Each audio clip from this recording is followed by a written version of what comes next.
పశ్చిమ గోదావరి జిల్లా తాడేపల్లిగూడెం నడిబొడ్డున సెల్ టవర్ కూలిన ఘటన చూసిన వారి గుండెల్లో వణుకు పుట్టించింది. నిన్న సాయంత్రం అకస్మాత్తుగా వచ్చిన ఈదురుగాలులు, వర్షానికి కేఎన్ రోడ్డులోని వినియోగంలో లేని బీఎస్ఎల్ఎన్ సెల్ టవర్ ఒక్కసారిగా కుప్పకూలింది. రోడ్డుపై వెళ్తోన్న ద్విచక్ర వాహనంపై పడ్డంతో రాజేష్ అనే వ్యక్తి చనిపోగా మహిళ తీవ్రంగా గాయపడ్డారు. రాజేష్ హోంగార్డ్గా పనిచేస్తున్నాడు.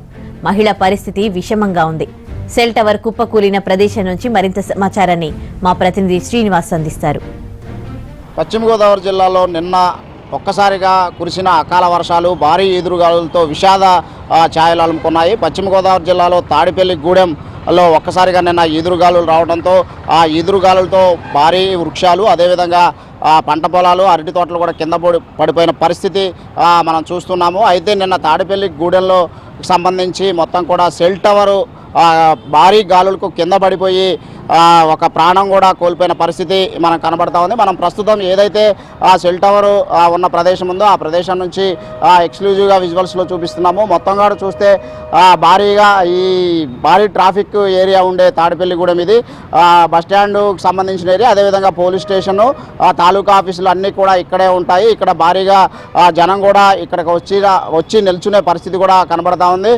నిన్న వచ్చిన భారీ ఎదురుగాలతో ఒక్కసారిగా బిఎస్ఎన్ఎల్కి సంబంధించిన టవరు ఒక్కసారిగా కింద పడిపోవడంతో ఆ మోటార్ సైకిల్ మీద వెళ్తున్న ఇద్దరి మీద పడిపోయిన పరిస్థితి కనబడతా ఉంది. మనం సాయంత్రం 5:30 ప్రాంతంలో ఈదురుగాలు రావటం, వర్షం రావడం జరిగింది. ఆ సమయంలో అదృష్టం ఏంటంటే కరెంట్ లేకపోవడం అనేది చాలా అదృష్టం. ఆ టైంలో విపరీతమైనటువంటి ఈదురుగాలు రావటం వలన నిరుపయోగంగా ఉన్నటువంటి ఈ సెల్ టవరు, ఈ తాడేపల్లిగూడెం నడిబొడ్డులో ఉన్నటువంటి పోలీస్ స్టేషను, కోర్టు, మీ సేవ అటువంటి ఖాళీ ప్రదేశంలో ఉన్నటువంటి టవర్ ఇది. ఈ టవర్ నిరుపయోగంగా ఉంది. ఇది ఉపయోగంలో లేనటువంటి టవరు ఒక 20 సంవత్సరాలు వయసు ఉండి ఉంటుంది ఈ టవర్కి. ఈ గాలులకి అది ఆ టవరు పడి ఇటు ఈ పక్క నుంచి ఆ పక్క వరకు కూడా రమారమి ఒక 120 ఫీట్ వరకు ఉండొచ్చు, అది పడటం జరిగింది. అయితే ఈ విరుగుట కొరకే అన్నట్టుగా ఈ టవర్స్ అన్నీ కూడా ప్రజల అవకాశాల కోసం, ప్రజల యొక్క అభివృద్ధి అనేటువంటి స్పీడ్ కోరుకోవడం వలన ఈ కంపెనీస్ అన్నీ కూడా టవర్స్ని ఎక్కువ హైట్ పెంచడం జరుగుతూ ఉంది. అంటే ఈ టవర్స్ నివాస ప్రాంతానికి దగ్గరగా ఉండకూడదు. 2 మల్టీ స్టోర్డ్ బిల్డింగ్లు కట్టి ఆ బిల్డింగ్స్ పైన కూడా టవర్స్ పెడుతున్నారు. ఆ టవర్స్ వల్ల రేడియేషన్ రావడం వల్ల దాంట్లో నివసించే ప్రజలందరికీ కూడా హార్ట్ అటాక్స్, ఇలాంటి ట్యూమర్స్ రావడం అనేది జరుగుతున్నది. ఇప్పుడు అంటే ఇలాంటి టవర్లు ఇంకా ఈ సిటీలో ఎన్ని ఉండొచ్చు? ఇలాంటి టవర్లు సిటీలో వచ్చి ఒక 10 వరకు ఉంటాయండి. నిరుపయోగంగా ఉన్న టవర్లు ఉన్నాయి. పోస్ట్ ఆఫీస్ రోడ్లో కూడా బిఎస్ఎన్ఎల్ పాత టవర్లు ఉన్నాయి. అదేవిధంగా హౌసింగ్ బోర్డులో కూడా పనిచేయని నిరుపయోగంగా ఉన్న చిమ్నీలు ఉన్నాయి.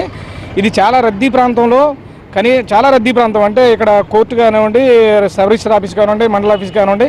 ఒక విషయం ఏంటంటే, ఒక అదృష్టం ఏంటంటే నిన్న పబ్లిక్ హాలిడే అవడం, రెండోది ఆ సమయంలో కరెంటు లేకపోవడం వల్ల చాలా ప్రాణ నష్టం అండి తగ్గింది. లేదంటే కనీసం ఒక 20-30 వరకు ప్రాణ నష్టం జరిగేది. కానీ ఇటువంటివి రద్దీ ప్రాంతాలు ఉండకూడదు. ఒక సరైన మెయింటెనెన్స్ ఉండాలి. సరైన మెయింటెనెన్స్ లేకపోవడం చాలా ప్రమాదాలు జరుగుతున్నాయి.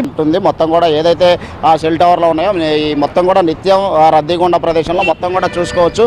ఆ బిల్డింగులు మొత్తం కూడా ఇదే సెల్ టవర్లు కనిపిస్తున్న పరిస్థితి. మొత్తం కూడా ఏదైతే ఈ సెల్ టవర్లు ఉన్నాయో మొత్తం కూడా కొన్ని వాడుకలో లేని సెల్ టవర్లను కూడా పట్టించుకోవటం లేదు. ఇక్కడ మున్సిపాలిటీ అధికారుల నిర్లక్ష్యం క్లియర్గా కనపడుతుందని ఇక్కడ స్థానికులు చెప్తున్నారు. ప్రస్తుతానికైతే పరిస్థితి సీరియస్గా ఉందని చెప్తున్నారు. ఎప్పటికైనా వీటన్నిటి మీద ప్రత్యేక దృష్టి పెట్టి వాటికి సరైన పర్యవేక్షణ చూసి అధికారులు నిర్లక్ష్య ధోరణి విడనాడి వాటి మీద ప్రత్యేక దృష్టి సారించాలని స్థానికులు కోరుకుంటున్నారు. Camera person Srinivas, NTV Tadepalligudem, పశ్చిమ గోదావరి.